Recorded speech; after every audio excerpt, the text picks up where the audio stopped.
হায় হায়, এই জন্যই তো আবু বকর সিদ্দিক, এই জন্যই তো ওমর ফারুক, এই জন্যই তো আলী মুর্তাদা, এই জন্যই তো ওসমান গনি, এই জন্যই তো খালেদ সাইফুল্লাহ, এক একজনের উপাধি দেখেন কেন। এই জন্যই তো বেলাল জমিনে হাঁটে, জান্নাতে পদধ্বনি হয়। এই জন্যই তো বেলাল মদিনার থেকে দূরে যাইতে দেরি, ডাইখা আনতে দেরি করেন না। এই জন্যই তো কিয়ামতের দিন বেলাল আল্লাহ রসুলের পায়ের নিচ থেকে উঠবে, দুনিয়া পায়ে হাইটা কিয়ামতের মাঠে যাবে। বেলাল রাদিয়াল্লাহু তাআলা আনহু লাল উটের উপরে চড়া যাবে, তাও আল্লাহ রসুলের আগে আগে। কিতাবে আছে আল্লাহ রসুল বলে আমি রওজা থেকে উঠবো, বেলাল আমার পায়ের নিচের থেকে উঠবে। আমার বোরাক আনা হবে, তা আমি চোরা যেতে থাকবো, তো সামনে দেখবো কে জানি যায়, জিজ্ঞাসা করবো আমার আগে কে কে, কে এটা? তো বলতেছে বেলাল। হায় হায় যুবক, তোমাদেরকে তো এই জন্যই বলি, আল্লাহ তো রহমান, আল্লাহ তো রহিম, আল্লাহ তো মালিক, আল্লাহ তো কুদ্দুস, আল্লাহ তো সালাম, আল্লাহ তো মুমিন, আল্লাহ তো মুহাইমিন, আল্লাহ তো আজিজ, আল্লাহ তো জব্বার, আল্লাহ তো মুতাকাব্বিরুল খালিকুল বারিউল মুসাব্বিরুল গফফারুল কহ্হারুল ওয়াহ্হাবুর রাজ্জাকুল ফাত্তাহুল আলিমুল কাবিদুল বাসিতুল খাফিদুর রাফিউল মুইজ্জুল মুদিল্লুস সামিউল বাসীরুল হাকামুল আদলুল লতীফুল খবীরুল হালিমুল আযীমুল গফুরুশ শাকুরুল আলিয়্যুল কবীরুল হাফিজুল মুকিতুল হাসিবুল জলিলুল করিমুর রকিবুল মুজিবুল ওয়াসি الحكيم الودود المجيد الباعث الشهيد الحق الوكيل القوي المتين الولي الحميد الموصي المبدي المعيد المحيي المميت الحي القيوم الواجد الماجد الواحد الأحد الصمد القادر المقتدر المقدم المؤخر الأول والآخر الظاهر والباطن الوالي المتوالي البر التواب المنتقم العفو الرؤوف مالك الملك ذا الجلال والإكرام المقسط والجامع والغني والمغني المانع الضار النافع النور الهادي البديع والباقي الوارث والرشيد الصبور جل جلاله الله তো 99 পদের মালিক।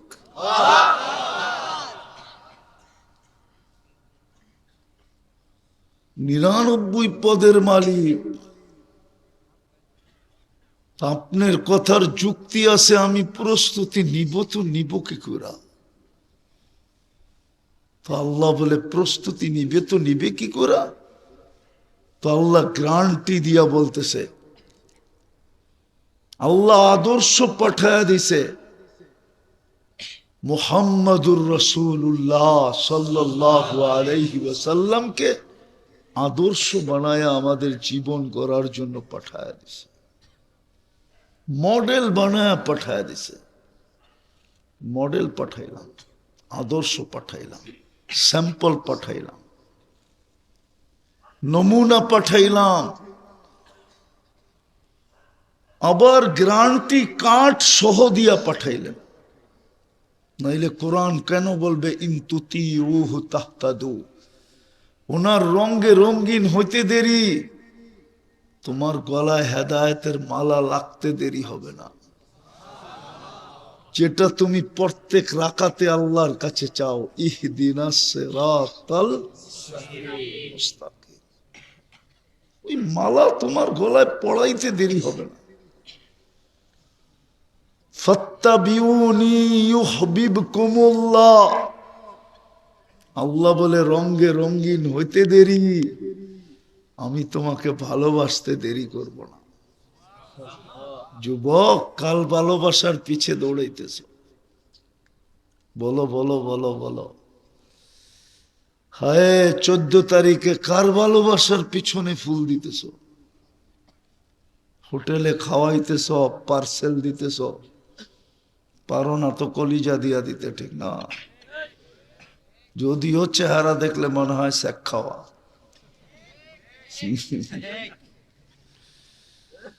চেহারা দেখলে বোঝা যায় যে শেখ খাওয়া। কি হায় হায় হায়, আল্লাহ তো বলে আমি ভালোবাসবো তোমাকে। মানুষ ভালোবাসা পাওয়ার জন্য কত কিছুই না করে। কেউ নেতার ভালোবাসা পাওয়ার জন্য, কেউ নেত্রীর ভালোবাসা পাওয়ার জন্য, কেউ দলের ভালোবাসা পাওয়ার জন্য, কেউ পার্টির ভালোবাসা পাওয়ার জন্য।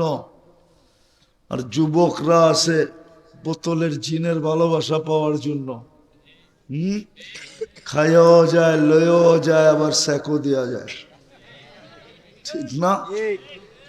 কি কও? সত্য তো। আল্লাহ তো বলে আমি ভালোবাসবো, বন্ধুর রঙে রঙিন হ না। ফাত্তাবিউনি ইউহিব্বুকুমুল্লাহ। শুধু ভালোবাসবো না, ইয়াগফির লাকুম যুনুবাকুম। হায় তোর জন্য 7 খুন মাফ। 7 খুন কম বললাম? বনি ইসরাইলেরই তো 100 খুন মাফ হয়ে গেছে, আমাদের তো 700 খুন মাফ। আল্লাহ তো গ্যারান্টি দিতেছে। কোরআন বলতেছে, কোরআন বলতেছে আস্তাগফিরুল্লাহ ওয়াস্তাগফার লাহুর রাসূল লাওয়াজাদুল্লাহ তাওয়াবার রহিমা। আল্লাহ বলে বন্ধু পক্ষে হইতে দেরি, আমি পক্ষে হইতে দেরি হবে না। বন্ধুর রং আমারই রং, বন্ধুর রং বন্ধুর রং বন্ধুর রং। আপনার ম্যানেজার না বলছে, আরে ম্যানেজারের কথাই তো আমার কথা কয় না? না মনে হয় না ব্যবসায়ী ট্যাবসায়ী কেউ নাই, আছেন নাকি? ম্যানেজার বলছে, রাগ বেটা, ম্যানেজারের কথাই তো আমার কথা। আল্লাহ বলে বন্ধুর রঙই তো আমার রং। মান আতা আর রাসূল ফাকাদ আতা আল্লাহ। বন্ধুর রঙই তো আমার রং। বন্ধুকে তো আমি পাঠাইছি, নাইলে বন্ধু কেন জমিনে যাবে পারাইতে? বন্ধু তো আমার কাছেই ছিল, নাইলে বন্ধু কেন যাবে? এই জন্য আরো সে নিয়ে আবার দুনিয়াকে প্রমাণ দিছে যে বন্ধু কিন্তু এইখানেই ছিল। বন্ধু কেন জমিন পাড়াইতে যাবে? এই পচা জমিন, মনে হয় বোঝেন নাই?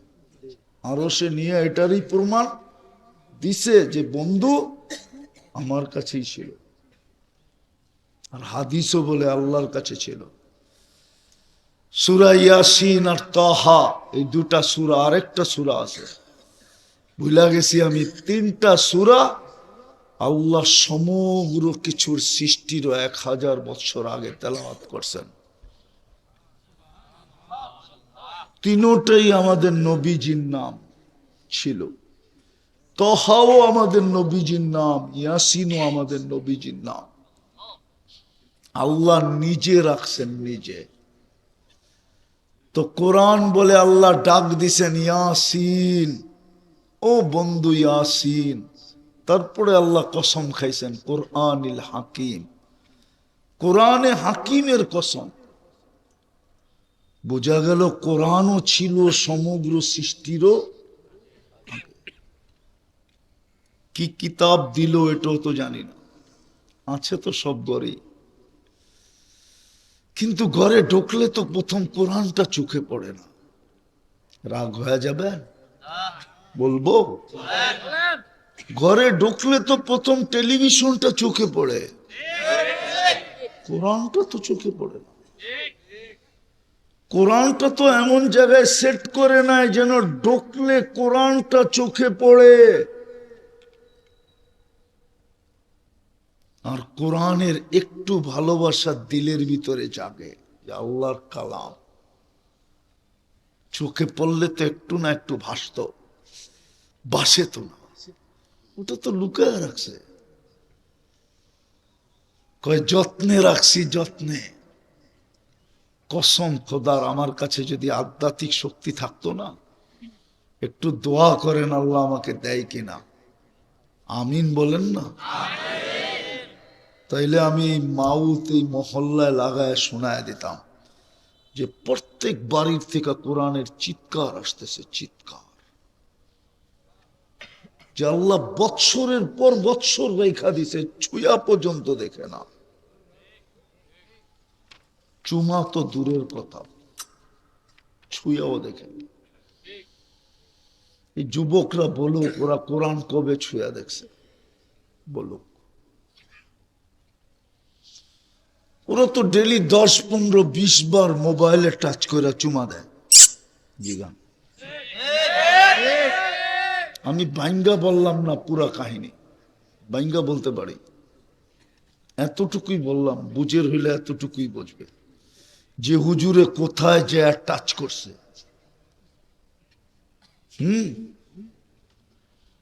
ওরা বুঝে ফেলছে আমি কোথায় যায় শিরার ভিতরে আঙ্গুল বহায় দিছি। ওরা বুঝছে যে ওরা ডেলি 2, 4, 10 বার মোবাইলে টাচ কইরা মজা লাগে, কিন্তু কবে কোরআন ছুঁয়া দেখছে বলতে পারবে না। অথচ আল্লাহর কালাম, কার কালাম? কাল কালাম, কার কালাম? এটা চুমা দিলেন না যে আল্লাহর কালাম মানে আল্লাহকে চুমা দিলেন। হায় হায়, তুই আমার কথা রাখিস না, রাখছিস, শুধু আমার কথা রাখিস না, তুই যেন আমার ইজ্জতটা রাখছিস। নাই বাংলা এরকম ডিকশনারিতে নাই না? নাই। আল্লাহ বলে তুই আমার কালামকে চুমা দেস না, তুই মনে হয় আমাকেই চুমা দিছিস। অথচ এখানে কবে ছুঁয়া দেখছে বলতে পারবে না। তা আল্লাহ কোরআনে কারিমের কসম খাইছেন। তারপরে বলছে ইন্নাকা লামিনাল মুরসালিন। আরবি গ্রামার বলে ওই সময় মনে হয় নবীজি সামনে বসা ছিল, নাইলে আল্লাহ ইন্নাকা বলল তো বলল কি করে? আরবি ভাষায় যদি বসা না থাকতেন তাহলে ইন্না হু বলতে হতো, কিন্তু আল্লাহ কি বলছে? আরে নাহমির পড়ছে এরকম কোন মাদ্রাসার ছেলে এখানে নাই? হ্যাঁ, কায়ে খেতাবিয়া কাকে বলা হয়? যে সামনে উপস্থিত, ঠিক না? আল্লাহ রসুল মনে হয় সামনে ছিলেন, কিন্তু কেউ যদি প্রশ্ন করে কোন রূপে ছিলেন, আমি বলবো জানি না। ছিল, কিন্তু কোন রূপে ছিল জানি না। হায় হায়, উনি জমিনে আসবে কেন? যিনি সমগ্র সৃষ্টিরও 1000 বছর আগে আল্লাহ প্রমাণ দিতেছে বন্ধু আমার সামনে, ওই বন্ধু আরশ ছেড়া জমিনে আসবে কেন? এই পচা জমিনে পা দিবে কেন? জমিনটা তো পুরাই পচা, দানিয়া। আপনারা দানিয়া শব্দ বুঝবেন না, এটা আরবি শব্দ, দুনিয়া দানিয়া, সবচেয়ে নিকৃষ্ট, সবচেয়ে পচা, এটাতে কেন পা দিবে? বোঝা গেল ওই আমাকে যেন প্রস্তুতি নিতে হবে, কিন্তু আমার মাথায় প্রশ্ন আসছে আমি প্রস্তুতি নিব তো নিব কি কইরা? আপনাকেই তো দেখি না, আপনার কথাই তো শোনা যায় না, এই কান দিয়া শোনা যায় না, আপনাকে ধ্যান ধারণায় আনা যায় না, আপনাকে বর্ণনা দিয়ে শেষ করা যায় না। তো আল্লাহ বলে চল মডেল পাঠায় দিলাম। মডেলও এরকম একটা পাঠাইলাম যার কোনো দ্বিতীয় পিস নাই। আল্লাহ যেরকম আউয়াল, আল্লাহ যেরকম আউয়াল অদ্বিতীয়, মডেলও অদ্বিতীয়। আল্লাহ যেরকম আখের, মডেলও। এই দিকে তাকাইলে বোঝা যাবে। হায় হায়, সবাইকে গঠন দিছেন নিজের ইচ্ছা মতো, কিন্তু বন্ধুকে গঠনের ভান্ডার সামনে রাখা দিয়া বলছে বন্ধু যেটা চয়েস করবেন আমরা শুধু সেট করে দিব, এখানে আমাদের কোনো সে নাই। আপনি বোঝেন নাই মনে। খলিকতা মুবাররাআম মিন কুল্লি আইবিন কান্নাকা খলিকতা কামা তাশাউ। হাসান ইবনে সাবিত রাদিয়াল্লাহু তাআলা আনহু এটাই ইঙ্গিত দিছেন যে সমগ্র দুনিয়াকে তো আল্লাহ গঠন নিজের ইচ্ছায় দিছেন, আপনাকে তো নিজ ইচ্ছায় দেন নাই, বরং গঠনের ভান্ডার আইনা সামনে রাইখা দিছে আর বলতে বন্ধু চয়েস করেন, আমরা শুধু সেট করব আর কিছু করব না। চয়েস আমরা, আপনার সেটিং আমাদের। এই জন্যই তো কেউ লেখছে, এই জন্যই তো কেউ লেখছে যে মেরাজ কেন, অনেকগুলা কারণের ভিতরে এটাও লেখছেন যে আল্লাহ তো বলে বন্ধু দেখি তো বটে, কিন্তু একটু কাছে আয়া বসেন না, দেখি আপনি চাইলেন কিরম আমি বানাইলাম কিরম, দেখি তো। কি কি মক্কার গলিতে হাঁটতে তো দেখি, মদিনার গলিতে ঘুরতে তো দেখি, মক্কার গলিতে হাঁটতে তো দেখি, বাইতুল্লাহ বসতে তো দেখি, একটু উঠা আসেন না। কোথায়? কয়েকবারে আরশে। একটু কাছে বসেন না, দেখি আপনি চাইলেন কিরম আমি বানাইলাম কিরম। ওই মডেল পাঠাইছেন যেন আমরা প্রস্তুতি নিয়ে যেতে পারি। আমি গ্যারান্টি দিলাম কোরআন থেকে একটা না একাধিকটা। ইন তুতিউহু তাহতাদু ফাত্তাবিউনি ইউহিব্বুকুমুল্লাহ ওয়াস্তাগফারা লাহুর রাসূল লাওয়াজাদুল্লাহা তাওয়াবার রহিমা। গীতা তো পড়ি নাই, কি পড়ছি? কোরআন। হাদিস বাদিয়ে দিলাম, কোরআন তো দিলাম। ইন মান আতা আর রসুল ফাকাদ আতা আল্লাহ। আল্লাহ তো বলে বন্ধুর রঙই আমার, বন্ধুর রঙই আমার রং, বন্ধুর রঙই আমার রং। তুই রঙিন হইয়া দেখ না। আর যেখানেই থাকি না কেন আমরা কিন্তু যাত্রী। কোথার যাত্রী? কবরের যাত্রী, মৌত আখেরাতের যাত্রী। কিন্তু যাত্রার পরিসমাপ্তি কখন ঘটবে? দুনিয়া যতই বলুক না কেন আমরা উন্নত, যতই বলুক না কেন আমরা টেকনোলজি সমৃদ্ধ, যতই বলুক না কেন আমরা বিজ্ঞান সম্মত, যতই চাঁদে আর মঙ্গল গ্রহে বসবাস করুক না কেন, আজ পর্যন্ত কয়লা সেখানে সরা যায়,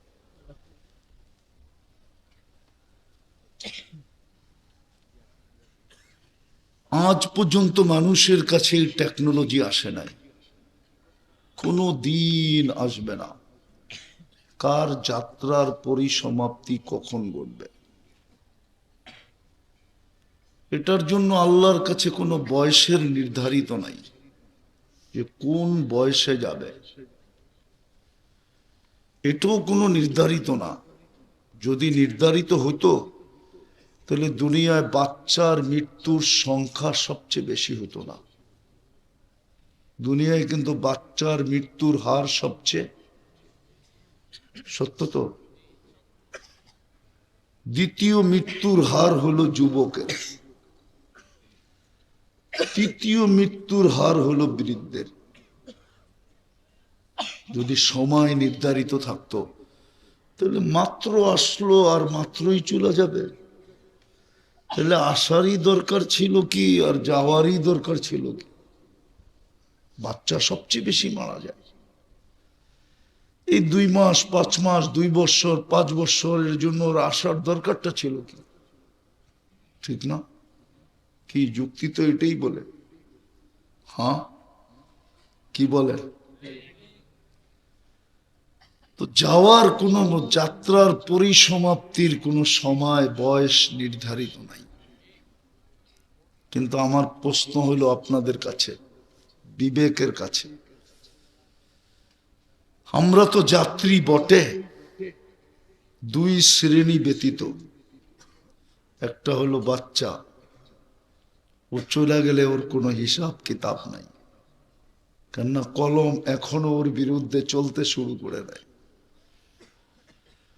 বাচ্চার বিরুদ্ধে কলম এখনো যায় না, চলে না, কারণ ও এখনো নিষ্পাপের খাতায়। দ্বিতীয় শ্রেণী হলো পাগল, ওর বিরুদ্ধে কলম চলে না। রুফি আল কালাম মজনুন হাত্তা ইয়াবরা, সবি হাত্তা ইয়াবলুক।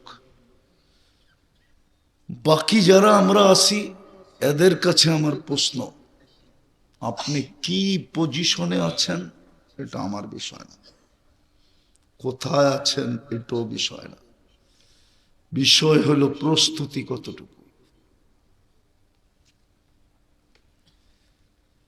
বলবেন প্রস্তুতি নিতে হবে কেন? কেননা আপনাকে যদি প্রশ্ন করি 24 ঘন্টা ভোগ করেন আপনার কার? কারটা ভোগ করেন 24 ঘন্টা? আপনি কান্নুন খাই, কারটা ব্যবহার করি, কার দেওয়া দেহ দিয়া আমার ব্যক্তিত্ব? সত্য তো? তাহলে আপনি প্রস্তুতি নিবেন না তো নিবেন না কেন? কোরআন তো এটাই বুঝায়, আফাহাসিবতুম আন্নামা খালাকনাকুম আবাস।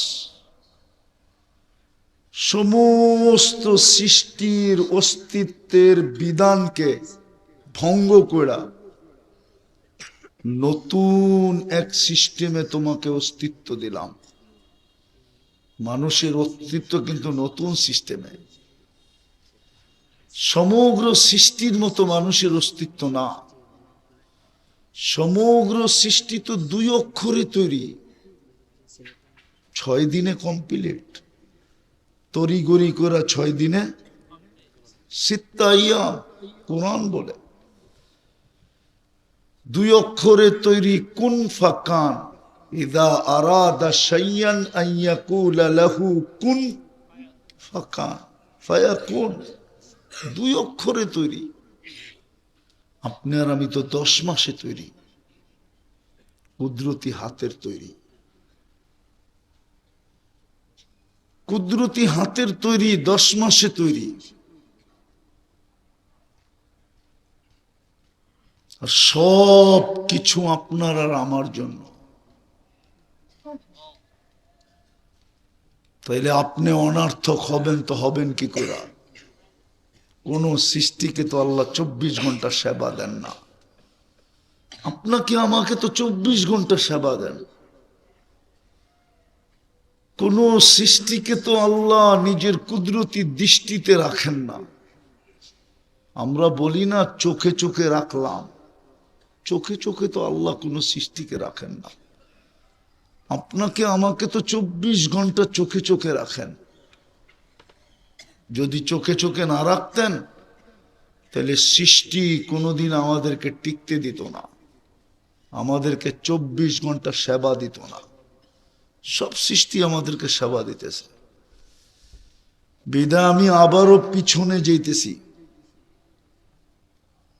কোথায় আছি, কি অবস্থায় আছি, এটা আমার বিষয় না, আল্লাহরও বিষয় না। আল্লাহর বিষয় হলো তুমি যাত্রী, তোমার প্রস্তুতি কতটুকু। 24 ঘন্টা কিন্তু সেবা নেই, 24 ঘন্টা কিন্তু সুরক্ষা নেই। নাইলে এক শ্বাস নিতে পারবেন না, এক শ্বাস। এইখানে কন্ট্রোল রুম আছে, শ্বাস ছাড়তে দেরি, ফেরেশতা জিজ্ঞাসা করতে দেরি করে না, আমসিক, আল্লাহ বন্ধ করে দিব, আও আত্রুক, খোলা রাখবো। আল্লাহ 1,60,000 বার এই মেসেজ পাঠান, উতরুক ওয়ালি আবদি আজাল, খোলা রাখ, সীমারেখা দেওয়া আছে। এক শ্বাস নিতে পারতাম না, কসম খোদা। বিদায় দীর্ঘ রাত পর্যন্ত করতে চাইতেছি না। আমাকেও বহু দূর যেতে হবে এখন। কালকে কর্মদিবস, আজকে না ছুটি, কালকে তো শনিবার, ঠিক না? দীর্ঘ রাত পর্যন্ত হওয়া এটাকে সমুচীন মনে করি না। আর বুঝের হইলে অল্প কথাতে বুঝবো, আর যদি বুঝের না হই তাহলে সারা রাত্র বুঝাইলেও বুঝবো না। এতটুকুই বুঝার যথেষ্ট যে আমি যে যাত্রী, 24 ঘন্টা যে আমি আল্লাহটা ভোগ করি, কিন্তু আমার প্রস্তুতি কতটুকু। যেই কোনো মুহূর্তেই তো আমার পরিসমাপ্তি ঘটতে পারে। কারো তো জানা নাই সামনে কি দাঁড়ানো আছে। মালাকুল মউত কার সামনে দাঁড়ানো আছে কারো জানা নাই। বলেন প্রস্তুতি কতটুকু? বাবলে বিবেকের পর্দা খুলবে যুবক, নাইলে খুলবে না। হতে পারে শুধু বিবেকের পর্দা খুলবে না, চোখে পানিও আসবে। হতে পারে এই পানির দ্বারা চিরদিনের জন্য জাহান্নামও বোঝা যাবে। হতে পারে। একটু ভাবি প্রস্তুতি কতটুকু। যদি আপনি প্রশ্ন করেন আমি প্রস্তুতি নিব, তো নিব কি করে? আমার প্রস্তুতি নেওয়ার জন্য আমার সামনে মডেল কি? আপনার কাছে প্রশ্নের যুক্তি আছে, আপনি প্রশ্ন করতে পারেন। আমি তো আল্লাহকে চোখে দেখি না, ওনার কথা কানে শুনি না, ওনাকে ধ্যান ধারণায় আনা যায় না, ওনাকে তো বর্ণনা দিয়েও শেষ করা যায় না। আমি প্রস্তুতি নিব তো নিব কিভাবে? এই প্রশ্নটা আপনার কাছে হতে পারে। এটা যুক্তিসঙ্গত প্রশ্ন, অযৌক্তিক না। আল্লাহকে তো চোখে দেখি না, লা তারাহুল উয়ুন, চোখ দিয়া দেখা যায় না। ওয়ালা তুখালিতুহু যুনুন, ধ্যান ধারণায় আনা যায় না। এই জন্যই তো দুনিয়ায় বহু ছবি আইকা মানুষ বিতর্কের জন্ম দিছে। বহু ছবি আইকা দিছে না? দুনিয়াতে আন্দোলন হয় নাই, কিন্তু আল্লাহর ছবি আজ পর্যন্ত কেউ আইকা বিতর্ক তৈরি করতে পারে নাই। কেননা ধ্যান ধারণাই তো আসে না। আর্টিস্ট আর্ট করবে তো করবে কি? ধ্যান ধারণায় আনা যায় না যে ওনার আকৃতি কিরকম। এই জন্যই তো বলে আল্লাহ নিরাকার, কোনো আকার নাই। এটাই আমাদের ইমান, ঠিক না? আল্লাহ কি? নিরাকার। এই জন্য দুনিয়ার এমন কি যে বলে গড ইজ নাথিং, নাউজুবিল্লাহ, আল্লাহ বলতে কিছু নাই, ও আজ পর্যন্ত আইকা দেখাইতে পারে নাই। কেননা ওরও ব্রেনে আসে না। কলম নিলে দেখে ব্রেনটা জিরো হয়ে গেছে। কি কি জিরো, কিচ্ছু নাই। আর আল্লাহকে তো বর্ণনা দিয়ে শেষ করা যায় না। আল্লাহ তো শুধু আল্লাহ না, মা বোন তো জানিই না যে আর জান্নাতের চলন কিরম হবে। আমার কাছেও তো সময় নেই। আমি এখান থেকে চিটাগাং যাব, রাঙ্গনিয়া লিচু বাগান এখনই। সেই বাংলাদেশের এক মাথায় আগে আসলে শোনানো যেত। মা বোনরা তো জানি না যে জান্নাতে তার চলন কিরকম হবে। তার চলন দ্বারা জান্নাতে কি ঘটবে জানি না। যুবকরাও জানে না। ও তো জানেই না জান্নাতে কি মিলবে। জানো? জানে তো না। যেটা জানে ওটার জন্যই তো পাগল। জানে শুধু ইন্টারনেট, জানে শুধু মোবাইলের সেট চেঞ্জ করা, জানে শুধু বাইক চালানো, ঠিক না? আর পিছে কেউ থাকলে তো কোনো কথাই নেই। ফুল চার্জ, ঠিক না? কালকেই যেতেছিলাম আমি টাঙ্গাইল। হায় আফসোস, আমার এখনো ভিতরে রক্তক্ষরণ হইতেছে। আমি যেতেছিলাম কালকে টাঙ্গাইল। টাঙ্গাইল আমার প্রোগ্রাম ছিল, ধনবাড়ির থেকে শুরু। আমি যখন যেতেছিলাম কোনাবাড়ি ফ্লাইওভারে ছিলাম। আমি কোনাবাড়ি ফ্লাইওভার চিনেন? গাজীপুর। হায়, দুটা ছেলে মোটর সাইকেল, যুবক তো যুবকই হয়, স্টাইলে চালায় আসতেছিল দুইজনে। পিছের থেকে গাড়ি এত জোরে মারছে, মধ্যখানে ডিভাইডার এই পারে ভুন্ডার হয়ে গেছে, এই পাশে চলে আসছে দুজন। একজন মনে হয় জায়গায় ডেড। আমার সামনে একটা কাভার ভ্যান ছিল, আমি কাভার ভ্যানের পিছনে ছিলাম। আমি ওদেরকে দেখা মনে করতেছিলাম যে এই কাভার ভ্যানালা মারছে। আমি রিক্স নিয়ে কাভার ভ্যানালাকে থামাইছি। তো বলতেছে, হুজুর আমি আপনাকে চিনি। আমি মারি নাই, ওদের হুন্ডা ওই পারে দেখেন, ওই পার থেকে মারছে। হায় যুবক, এই তো জীবন। প্রস্তুতি কতটুকু?